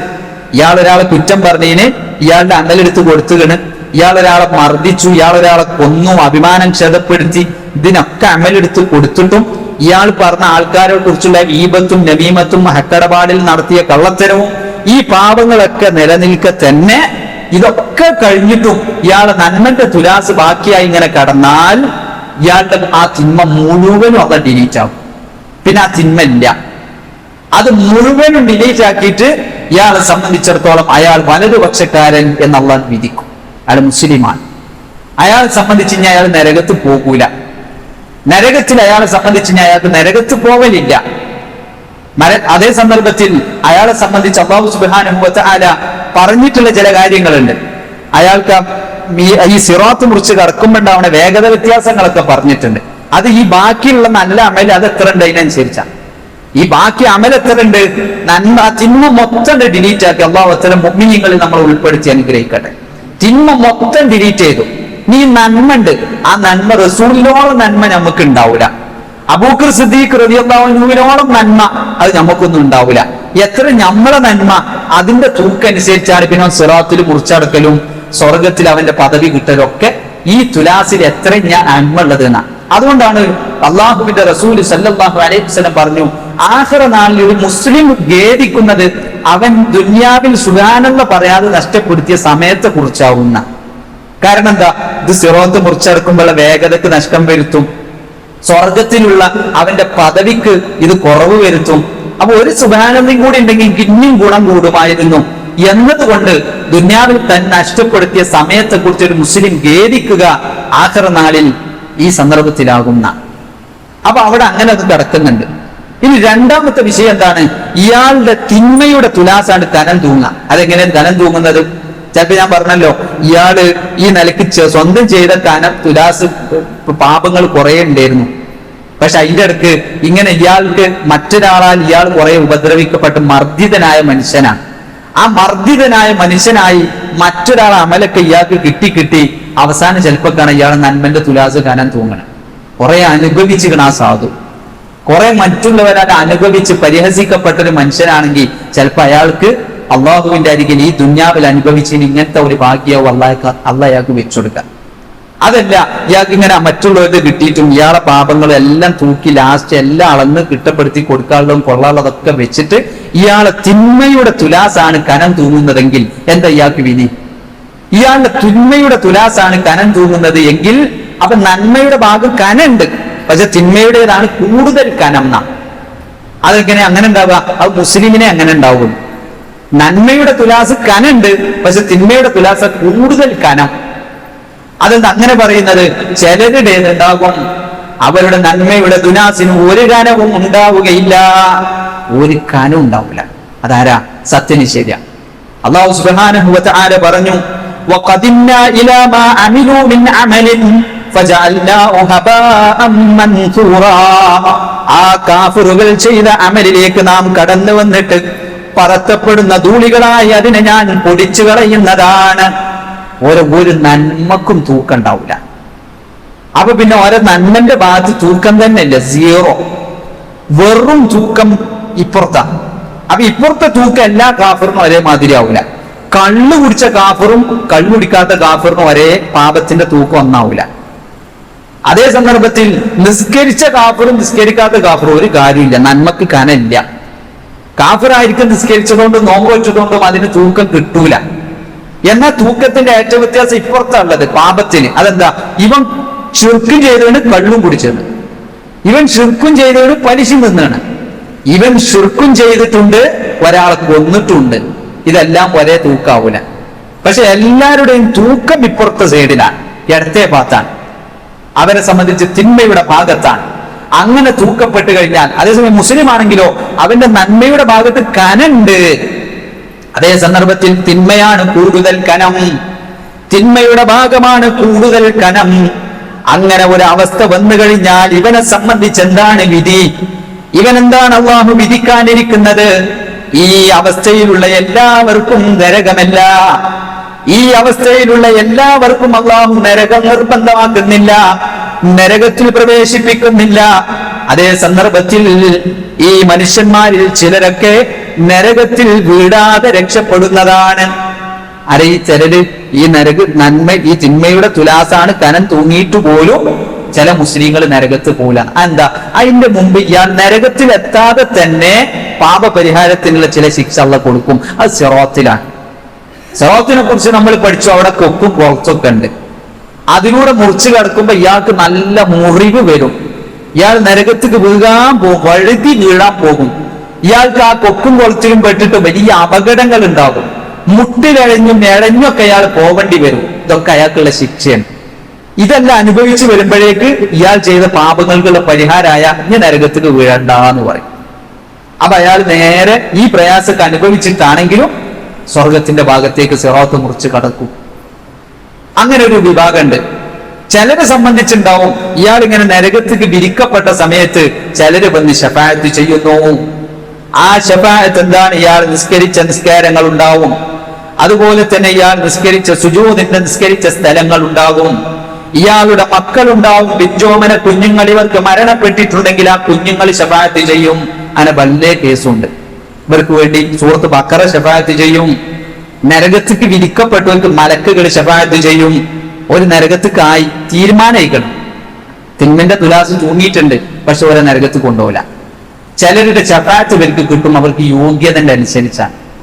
അവർക്ക് എത്രത്തോടാണ് അള്ളാഹിനോടും ഇസ്ലാമിനോടും അടുപ്പം, ആ യോഗ്യതക്കനുസരിച്ച് ഇവർ ഇതിൽ ശഫാഅത്ത് കിട്ടുന്നവരുണ്ടാവും. കിട്ടിക്കഴിഞ്ഞാൽ തിന്മന്റെ തുലാസ് കനം തൂങ്ങിയ ഭാഗം ഡിലീറ്റ് ചെയ്യുക. ബാക്കി പിന്നെ ഇവിടെ എത്ര ബാക്കി ഉണ്ടെന്ന് നോക്കാം. അതിനനുസരിച്ച് സ്വർഗത്തിൽ പദവി കൊടുക്കും. അതുണ്ടാവും. ഇതിലൊന്നും പെടാത്ത മനുഷ്യന്മാരുണ്ട്. കാരണം എന്താ, ഓർക്ക് ഇസ്ലാമിനായിട്ട് അത്ര ബന്ധമുള്ളൂ. എത്ര ഇസ്ലാമിനായിട്ട് ഒരാളുടെ ബന്ധം അതിനനുസരിച്ചാണ് ഇതൊക്കെ ഉള്ളത്. അപ്പൊ ഇയാൾക്ക് ഇസ്ലാമിനായിട്ട് എന്താ ബന്ധം? നല്ല ബന്ധമാണ്. ആ ബന്ധത്തിനനുസരിച്ച് ആഖിറത്തിൽ അയാൾക്ക് വേണ്ടി അള്ളാഹു ശുഫാഅത്തുകളെ വെച്ചു കൊടുക്കും. ഒക്കെ മുസ്ലിം ആവണമെന്നുള്ള അടിസ്ഥാന കണ്ടീഷൻ ഉണ്ട്. നമ്മുടെ നാട്ടിലെ മനുഷ്യന്മാരെ മുഴുവൻ പഴപ്പിച്ചത് ഈ ശഫാഅത്ത് മല. ഉമ്മത്തുൽ ഇസ്ലാമിയ റസൂലിന്റെ ശഫാഅത്ത് ചെയ്ത് രക്ഷപ്പെടുത്തും, ഔലിയായ ശഫാഅത്ത് ചെയ്ത് രക്ഷപ്പെടുത്തുന്ന അതൊക്കെ ശരി തന്നെയാണ്. പക്ഷെ എന്താ യോഗ്യത? റസൂലുള്ള പറഞ്ഞു, അസ്അദുന്നാസി മിൻ ഉമ്മതി ബിശഫാഅതി യൗമൽ ഖിയാമത്തി മൻ മാത മിൻ ഉമ്മതി മൻ ലാ യുശ്രികു ബില്ലാഹി ശൈആ. എന്റെ ഉമ്മത്തിന് എന്റെ ശഫാഅത്തിനെ കൊണ്ട് സൗഭാഗ്യം ലഭിക്കുക ശിർക്ക് ചെയ്യാത്ത മനുഷ്യന്മാരാണ്. അത് അടിസ്ഥാന യോഗ്യത. ഇവർ ഈ ശഫാഅത്ത് കിട്ടാൻ ഈ തങ്ങളോട് പ്രാർത്ഥിക്കാൻ പോയില്ലേ, ഈ ശഫാഅത്ത് കിട്ടാൻ ഈ വലിയനോട് പ്രാർത്ഥിക്കുകയാണ്. അതോടുകൂടി ശൈത്താൻ വിജയിച്ചിരിക്കുന്നു. പിന്നെ ഈ കൊതി മാത്രമേ ബാക്കിയുണ്ടാവുള്ളൂ, ശഫാഅത്ത് കിട്ടൂല. ശഫാഅത്ത് കിട്ടണമെങ്കിൽ ഇവിടെ തൗഹീദ് അനുസരിച്ച് ജീവിക്കണം. അതിലൊരു പിഴവുണ്ടാവരുതെന്ന് അടിസ്ഥാന യോഗ്യതയുണ്ട്. അതിൽ പിഴവുണ്ടായ പിന്നെ ശഫാഅത്തില്ല. അപ്പൊ ഈ അടിസ്ഥാന യോഗ്യത ഉണ്ട്, വിച്ച് കുറെ പാവങ്ങളുണ്ട്. അയാൾക്ക് ഇസ്ലാമിനായിട്ട് എത്ര ബന്ധം അതിനനുസരിച്ച് അയാളെ സംബന്ധിച്ച് അല്ലാഹു സുബ്ഹാനഹു വ തആല അയാൾക്ക് ചിലപ്പോൾ മലക്കുകളുടെയും സത്യവിശ്വാസികളുടെയും ഒക്കെ ശഫാഅത്ത് കൊടുക്കും. ആ ശഫാഅത്തൊക്കെ കഴിഞ്ഞിട്ട് ചിലപ്പോൾ ഇവർ ഈ നരകത്തിൽ വീഴാതെ രക്ഷപ്പെടും. ചില മനുഷ്യന്മാരുടെ ഈ ശഫാഅത്തിലൊന്നും അവർക്ക് രക്ഷ ഉണ്ടാവില്ല. അത്രത്തോളം അവർക്ക് ഇസ്ലാമിനായിട്ട് ബന്ധമുള്ള പക്ഷെ മുസ്ലിങ്ങളാണ്. ഇവരാണ് നരകത്തിൽ വീഴുക. നരകത്തിൽ വീണ് കഴിഞ്ഞാൽ ഇനി എത്ര കാലം ഇവര് നരകത്തില്? എത്രയാണ് ഇവരുടെ തിന്മയുടെ തുലാസ്? അത്രയാണ്. ഇവരുടെ തിന്മയുടെ തുലാസിൽ എത്രയാണോ പാപങ്ങളുടെ കനമുള്ളത്, ആ പാപങ്ങളെ മുഴുവൻ ശുദ്ധീകരിക്കുന്ന കാലയളവിൽ ഇയാള് നരകത്തിൽ നിശ്ചയിക്കപ്പെടുന്നതാണ്. ആ നരകത്തിനെ സംബന്ധിച്ചിടത്തോളം അല്ലാഹുവിന്റെ റസൂല് പറഞ്ഞത്, ആ നരകമെന്ന് പറഞ്ഞാൽ 100 തട്ട് താഴേക്ക് പോയിക്കൊണ്ടിരിക്കുന്നു. അതിലേറ്റവും ശിക്ഷ കൂടുന്നത് അടിയിലേക്ക് ആണ്ടുപോകും തോറുമാണ്. ഇയാളുടെ പാപങ്ങൾക്കനുസരിച്ച് നരകത്തിലുള്ള ഒരു സ്ഥാനം നിശ്ചയിക്കും. ആ സ്ഥാനത്ത് ഇയാൾ നരകത്തീ കൊണ്ട് ശുദ്ധീകരിക്കപ്പെടുകയാണ്. അങ്ങനെ അയാളുടെ പാപങ്ങളെല്ലാം ഉരുകിത്തീരുന്ന ഒരു സന്ദർഭം വന്നാൽ അയാളെ സംബന്ധിച്ച് അല്ലാഹു അയാൾ തൗഹീദുള്ളവനാണോ ആ നരകത്തിൽ നിന്ന് മോചിപ്പിച്ച് പിന്നീടാണ് സ്വർഗത്തിലേക്ക് കൊണ്ടുപോകുന്നത്. അപ്പൊ അയാളുടെ നരകത്തിലുള്ള താമസം എത്രയാണ്? ഈ തിന്മയുടെ തുലാസ് എത്രയാണോ അതിനനുസരിച്ച്. അതൊക്കെ അയാളെ ബോധ്യപ്പെടുത്താൻ അയാൾക്ക് ബോധ്യപ്പെട്ടുകണി ഞാൻ എത്ര കാലം നരകത്തിൽ എടുക്കേണ്ടി വരുമെന്ന് അയാൾ പറയില്ല. അതിനേക്കാൾ 1 മിനിറ്റ് നിങ്ങൾ എന്നെ കൂട്ടിയണെന്ന് പറയില്ല. ഈ സ്ഥലമില്ല എന്നെ സംബന്ധിച്ച് ഇത്രയൊന്നും ഞാൻ ചെയ്തിട്ടില്ലല്ലോ എന്നൊരു മഹ്ലൂക്കും പറയില്ല.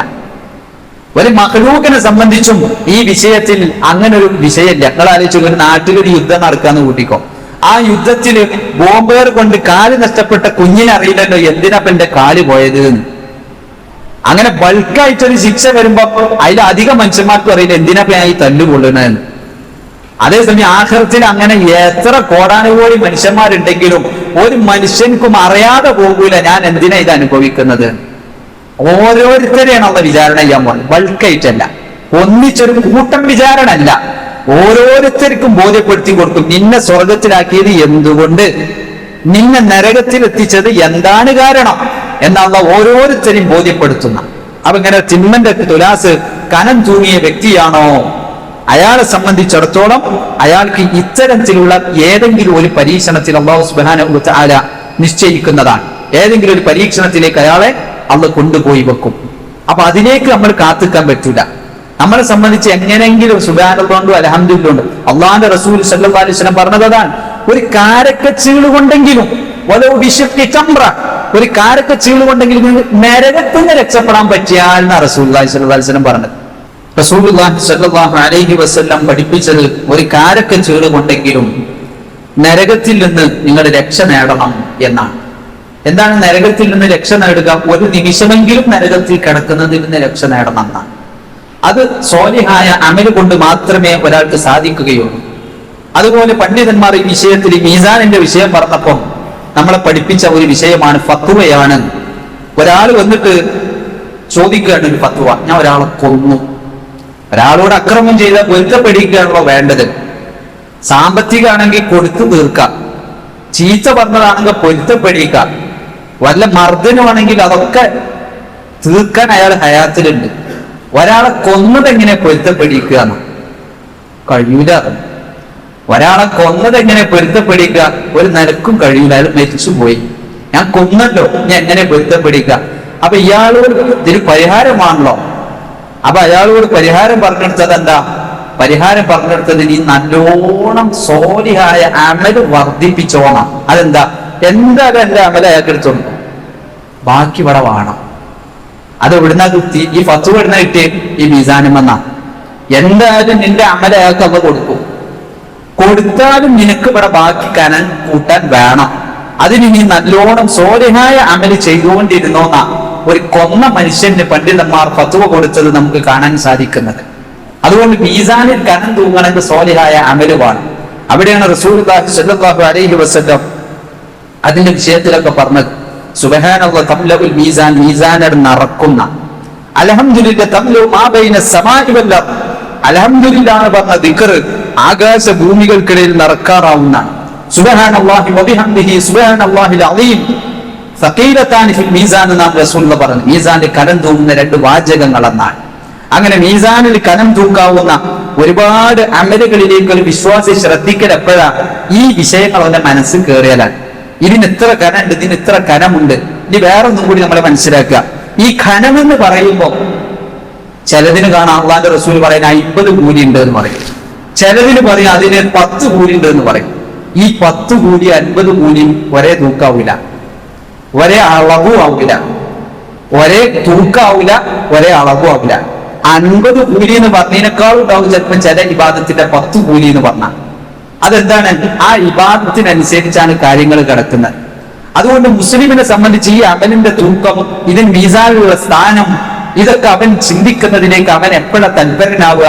മീസാനിനെ കുറിച്ച് അവന്റെ അഖീദ സ്ഥിരപ്പെടുമ്പോഴാണ്. മീസാനിലുള്ളതിനെ കുറിച്ച് അവന്റെ അഖീദ സ്ഥിരപ്പെടുമ്പോഴാണ് ഇതിനെ സംബന്ധിച്ച് അവന് താല്പര്യം ഉണ്ടാവുക. ഞാൻ ഒന്നും കൂടി പറയാൻ ബാക്കിയുള്ളൂ. എന്താ?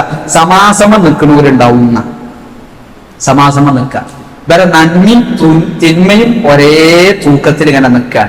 ഇവരെ നരകത്തിൽ കാണോ സ്വർഗത്തിൽ കാണോ? ഒരു സ്വർഗത്തിൽ കണ്ടാവര്. ഇവരെ കുറിച്ചാണ് അള്ളാഹു സൂറത്തുൽ അറാഫിൽ പറഞ്ഞത്. എന്താ അറാഫ് എന്ന് പറഞ്ഞാൽ? പൊന്തി നിൽക്കുന്ന സ്ഥലം എന്നാ. നരകത്തിന്റെ സ്വർഗത്തിന്റെ ഇടക്ക് ഈ തിന്മയും നന്മയും സമാസമം നിൽക്കുന്ന മനുഷ്യന്മാരെ അറാഫിലാണ് നിർത്തും. അപ്പൊ ഇവരിങ്ങനെ നരകം കാണും, പഠിച്ചോനെ അങ്ങോട്ട് ആക്കല്ലേ എന്ന് ദുആ ചെയ്യും. ഇവര് സ്വർഗം കാണും, പഠിച്ചോനെ ഇത് സ്വർഗം മതി എന്ന് പറയും. ഇവരെ മാനസികമായിട്ട് അള്ളാഹ് ആദ്യം നാട് പ്രയാസപ്പെടുത്തും. ഇവർക്ക് തിന്മയും നന്മയും ഒരേ കണക്കിലാണ്. അപ്പൊ ആ നിലക്ക് നേരെ സ്വർഗമില്ല, നരകമില്ല. ആ നിലക്ക് നേരെ സ്വർഗമില്ല, നരകമില്ല. ഇനിയിപ്പോ ഇവരുടെ തീരുമാനത്തെ ഇവർക്ക് അള്ളാഹ് ആറാഫ് എന്ന് പറഞ്ഞെടുത്ത് സ്ഥാനം നിശ്ചയിക്കും. അവിടെയാണ് ഇവരുണ്ടാവുക. അത് കഴിഞ്ഞിട്ട് പിന്നെ അല്ലാഹു സുബ്ഹാനഹു വ തആലയുടെ തീരുമാന പ്രകാരം ഇവരെ സ്വർഗത്തിലേക്ക് എത്തുന്ന. ഇവർ കാഫിറാണെങ്കിൽ ഇവർക്ക് ആറാഫില്ല. കാഫിറാണെങ്കിൽ പിന്നെ നന്മയും തിരിഞ്ഞു ഒരേ തൂക്കെന്ന് പറയില്ല, തിന്മന്റെ ഭാഗം തൂങ്ങന്നില്ല. അതേ സംബന്ധിച്ച് മുസ്ലിമാണ്, പക്ഷെ നന്മയുടെയും തിന്മയുടെയും തൂക്കം ഒരുപോലെ ഇരിക്കുന്നു. അവരെ സംബന്ധിച്ചാണ് അല്ലാഹു സുബ്ഹാനഹു വ തആല അവർക്ക് അറാഫ് ഉണ്ട് എന്ന് സൂറത്തുൽ അറാഫിൽ വിശദീകരിച്ചിട്ടുള്ളത്. അതുകൊണ്ട് മീസാനുമായി ബന്ധപ്പെട്ട് പരലോകത്തെ സംബന്ധിച്ച് നമ്മൾ വിശദീകരിച്ചിട്ടില്ല. ഒരാളുടെ മരണത്തോടുകൂടി അയാളുടെ പരലോകം ആരംഭിച്ചിരിക്കുന്നു. ഖിയാമത്ത് നാളോടെ ലോകത്തിന്റെ പരലോകം ആരംഭിച്ചിരിക്കുന്നു. അത് മുതൽ നടക്കുന്ന ഒരുപാട് സംഭവ വികാസങ്ങളുണ്ട്. ഉയർത്തെഴുന്നേൽപ്പും ഖബറിൽ നിന്ന് എഴുന്നേറ്റ് വരലും ആ മഹ്ശറിലേക്കുള്ള സഞ്ചാരവും മഹ്ശറിൽ ഒന്നിച്ചുകൂടലും അവിടെ വിയർപ്പിൽ മുങ്ങലും സൂര്യൻ ഒലിച്ചാൻ മീതയാവലും തുടങ്ങി ഒരുപാട് സംഭവ വികാസങ്ങളെ കുറിച്ച് അള്ളാഹുവും റസൂൽ സല്ലല്ലാഹു അലൈഹി വസല്ലമയും നമ്മളെ പഠിപ്പിച്ചിട്ടുണ്ട്. അതിൽ മീസാൻ എന്നതിനെ കുറിച്ച് എന്താണ് അഹ്ലുസ് സുന്ന നമ്മളെ പഠിപ്പിച്ചത്? അതാണ് നമ്മൾ ചർച്ച ചെയ്തത്. ആ മീസാനുമായി ബന്ധപ്പെട്ട് അത് എത്രയുണ്ട്, അതിലെന്താണ് തൂക്കുന്നത്, അതുമായി ബന്ധപ്പെട്ട് എന്തൊക്കെയാണ് നമ്മൾ വിശ്വാസപരമായി ചെയ്യേണ്ടത്, മനസ്സിലാക്കേണ്ടത്, അത് കാരണം എന്റെ അമലിൽ എന്തൊക്കെ മാറ്റമാണ് വരുത്തേണ്ടത് എന്നതിനെ കുറിച്ചുള്ള ചുരുങ്ങിയ ചില വിവരങ്ങളാണ് ഈ ഒരു സംസാരത്തിൽ ഉൾക്കൊള്ളിച്ചിട്ടുള്ളത്. അള്ളാഹു കാര്യങ്ങൾ ഉൾക്കൊള്ളുന്ന സത്യവിശ്വാസികളിൽ നമ്മെ ഉൾപ്പെടുത്തി അനുഗ്രഹിക്കുമാറാവട്ടെ. മീസാനിന് കനം വന്ന് നന്മയുടെ തുലാസുകൾ കനം തൂങ്ങി നരകത്തിൽ ഒരു നിമിഷം പോലും താമസിക്കാതെ സ്വർഗത്തിലെത്തുക എന്നതാണ് നമ്മുടെ നിയ്യത്തും ദുആയും. അള്ളാഹു അത്തരം മുഅ്മിനീങ്ങളിൽ നമ്മെ ഉൾപ്പെടുത്തി അനുഗ്രഹിക്കുമാറാവട്ടെ. ربنا آتنا في الدنيا حسنة وفي الآخرة حسنة وقنا عذاب النار. آمين آمين برحمتك يا أرحم الراحمين. وصلى الله على نبينا محمد അൽഹംദുലില്ലാഹി റബ്ബിൽ ആലമീൻ. അസ്സലാമു അലൈക്കും വറഹ്മത്തുള്ളാഹി.